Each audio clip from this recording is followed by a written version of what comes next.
నా పేరు బుడిదప్పలండి, ఆంధ్రప్రదేశ్. ఒక వ్యక్తికి ఒకే చోట ఓటు ఉండాలని ఆదిలాబాద్ జిల్లా కలెక్టర్ రాజర్షి షా స్పష్టం చేశారు. 2 చోట్ల ఓటు ఉన్నవారు 2-3 రోజుల్లో ఎన్యుమరేషన్ ఫారాలను BLOలకు సమర్పించాలని సూచించారు. SIR ప్రక్రియ, పోలింగ్ కేంద్రాల హేతుబద్ధీకరణపై రాజకీయ పార్టీలతో సమావేశమై లోపాలను త్వరగా సరిచేయాలని అధికారులను ఆదేశించారు.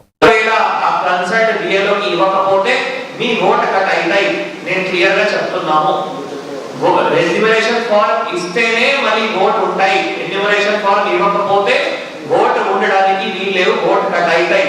2 చోట్ల ఓటు ఉండడానికి వీల్లేవు. ఇది చాలా స్పష్టంగా ఉన్న CEO గారు కూడా, తర్వాత భారత ఎన్నికల సంఘం నుంచి కూడా ఇది ఇన్స్ట్రక్షన్స్ ఉన్నాయి. కాబట్టి ఇంకా ఎవరైతే ఓటర్స్ ఇక్కడ అపోహల్లో ఉన్నారో ఆ అపోహలు కూడా తొలగిస్తూ త్వరలోనే ఏదైనా ఒక్క చోట్లోనే, మళ్ళీ చెప్తున్నాం, ఏదైనా ఒక్క చోట్లోనే మీరే డిసైడ్ చేయండి. నేను కానీ ఇంకా ఎవరైనా డిసైడ్ చేయడానికి వీల్లేవు. మీరే డిసైడ్ చేసి ఆ పోలింగ్ స్టేషన్ సందర్భంగా వివరాలు దయచేసి రాసి కన్సర్న్ BLOకి త్వరలోనే 2-3 రోజుల్లో ఇవ్వండి. నేను బ్యాలెన్స్ ఎవరైతే ఓటర్స్